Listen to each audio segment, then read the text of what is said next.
I gave my wife's foot a squeeze as I wished her a good day. A sleepy cooing emanated from the darkness. That first day started out beautifully. The sun hadn't risen yet, and a light fog shrouded the still-lit streetlights. I mounted my bike and headed off to the brew pub. My small pub was centrally located, employed 12 people, and was finally starting to turn a profit. It's amazing how quickly things turn. Running parallel to the main street of my city is a park trail. It's a favorite for cyclists to avoid the busy street, and that early in the morning there's very little foot traffic. I passed by the children's water park, one with those sprinklers shaped like palm trees and animals. Next to that are 3 stone tables with inlaid marble checkerboards. I noticed that the table closest to the path was set up for chess. I thought since you have to bring your own pieces, someone must have forgotten theirs. I was feeling whimsical, so I dismounted and examined the board. White had already moved their kingside knight. I mirrored by moving my queen's knight to c6. Contented with my indulgence, I carried on to work. I secured my bike and unlocked the back door of my establishment.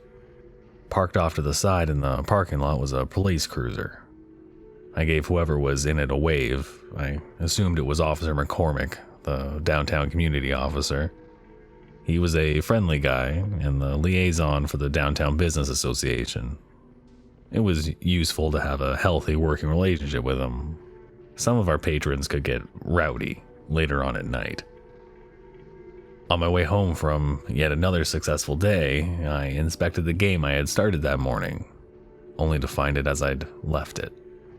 It surprised me that the cheap plastic pieces hadn't blown away in the wind.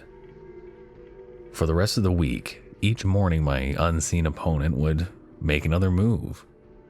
I could play chess with anyone online, but I felt this correspondence game was delightfully old school. It was time to make some trades, so I committed my forlorn hope pawn. Days passed and I lost 2 pawns, but captured a pawn and a knight. Students were coming back to town and business was picking up. Our brewmaster Evelyn arrived to transfer her latest creation into secondary fermentation. If I had the vision, she had the talent. We had good pub fare, but it was the beer that gained us traction. I opened my desk drawer to retrieve some whiteout so I could correct the schedule. 2 plastic chess pieces rolled about in my drawer. 2 black pawns. I held them up perplexed and could think of no reasonable explanation for how they ended up there. No-shows were becoming uncharacteristically common, and everyone was working hard to pick up the slack. I'd leave voicemails for my servers and cooks in vain. Days later, White made an aggressive strike against my front line with a rook. I traded a knight for it. On my way home that evening, I found what I suspect was that same black knight piece jammed in the spokes of my bike. I just left the pieces I captured on the side of the board, but when I thought about it, my captured pieces were never there in the morning. I was relaxing with Miranda, my wife, later that evening.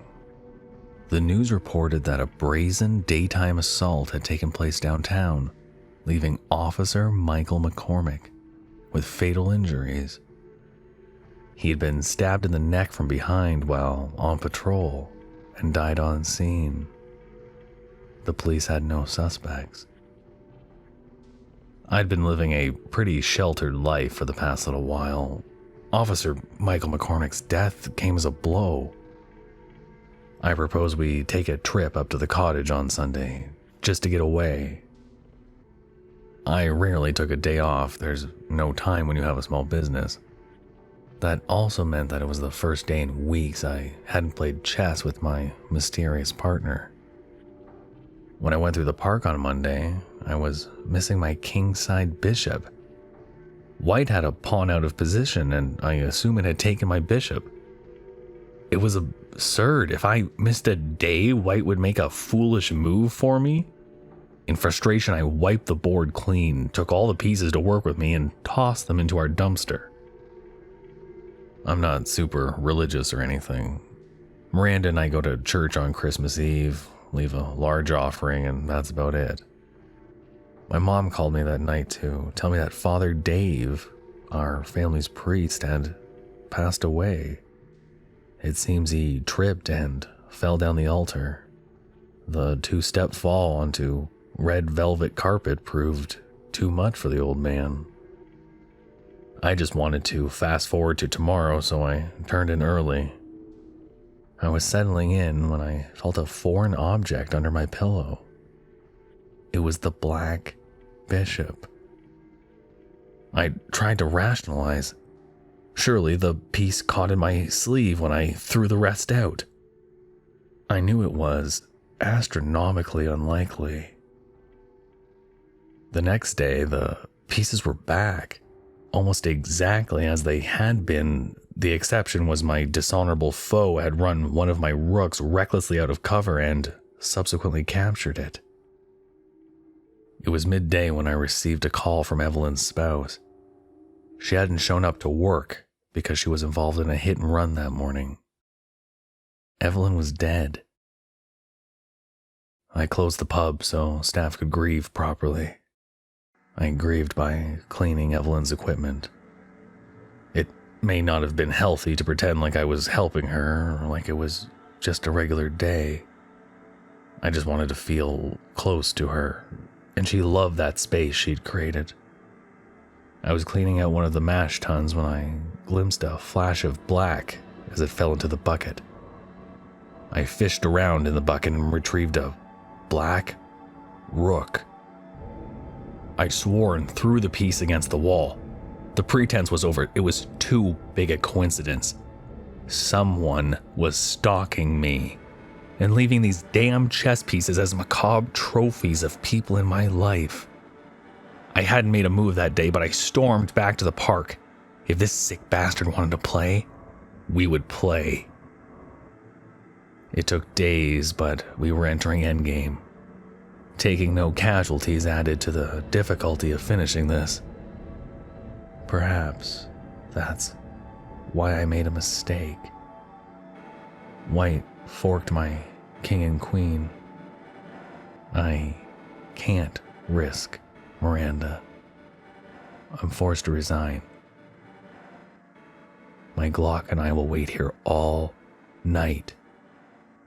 White has to make their move. Eventually. Thank you for listening.